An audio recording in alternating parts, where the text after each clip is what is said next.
Guys, இப்போ நான் உங்களுக்கு ஈஸியான முறையில் எப்படி ப்ரான் பிரியாணி செய்யுதுன்னு தான் சொல்லி தரப்போகிறேன்.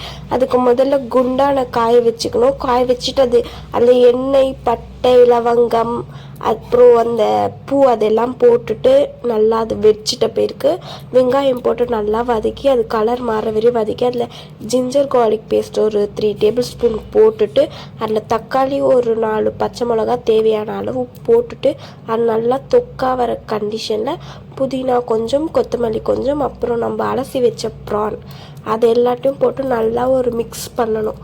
நல்லா மிக்ஸ் பண்ணால் அந்த ப்ரானில் இருக்க தண்ணி நல்லா சுண்டி வரும். ப்ரானில் தண்ணி சக்தி அதிகம், அதனால சுண்டி வரும். அதுக்கப்புறம் நம்மளுக்கு தேவையான ஸ்பைசஸ், உங்களுக்கு என்னென்ன ஸ்பைசஸ் போடணுமோ அதெல்லாம் போட்டு சால்ட்டு போட்டு நல்லா பாருங்கள். அப்போவே வாசனை சும்மா கம கம கம கமன்னு வரும். உங்களுக்கு தேவையான ஸ்பைசஸ் போட்டுக்கங்க, எது வேணாலும் போட்டுக்க. போட்டுட்டு தண்ணி ஊற்றி வைக்கணும். இப்போ அந்த தண்ணி வந்து சலன்னு கொதிக்கணும். அது கொச்சிட்டு போய் தான் நம்ம அரிசிலாம் போட முடியும். சரிங்களா? இந்தமாரி ப்ரான் எல்லாத்தையும் போட்டு ஸ்பைசஸ்லாம் போட்டு தண்ணி ஊற்றி நல்லா ஒரு கலர் விட்டு மூடி வச்சுருங்க. நீங்கள் என்னென்னா குக்கரில் போட்டு விசில் விட்டிங்கன்னா அது குழஞ்சிரும். அதனால் நீங்கள் குக்கரில் செய்யும்போது சும்மாவே மூடி வைங்க. சரிங்களா? விசில்லாம் போடாது, சும்மா குண்டானில் செய்கிற மாதிரி மூடி வைங்க. இப்போ பாருங்கள், தண்ணி நல்லா கொதிச்சிச்சு.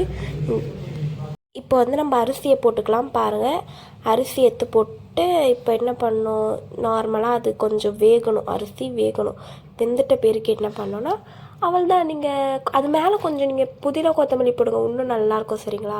இப்போ நல்லா கலரி விட்டு அது வெந்துட்ட பேருக்கு நம்ம தம் போடணும். நார்மலாக பிரியாணி செய்யும்போது தம் போடுறது வழக்கம் தானே, அது மாதிரி தம் போட்டுட்டு நீங்கள் திறந்து பார்த்தீங்கன்னா எப்படி இருக்கும், அறுசுவையான ப்ரான் பிரியாணி ரெடி ஆகிட்ருக்கும்.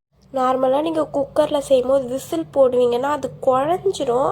அதனால் நீங்கள் குக்கரில் செய்யும் போது அந்த குக்கரோட மூடியை நீங்கள் விசில் போடாமல் சும்மா நார்மலாக குண்டானில் செய்கிற மாதிரியே மூடி அது மாதிரியே செய்யுங்க.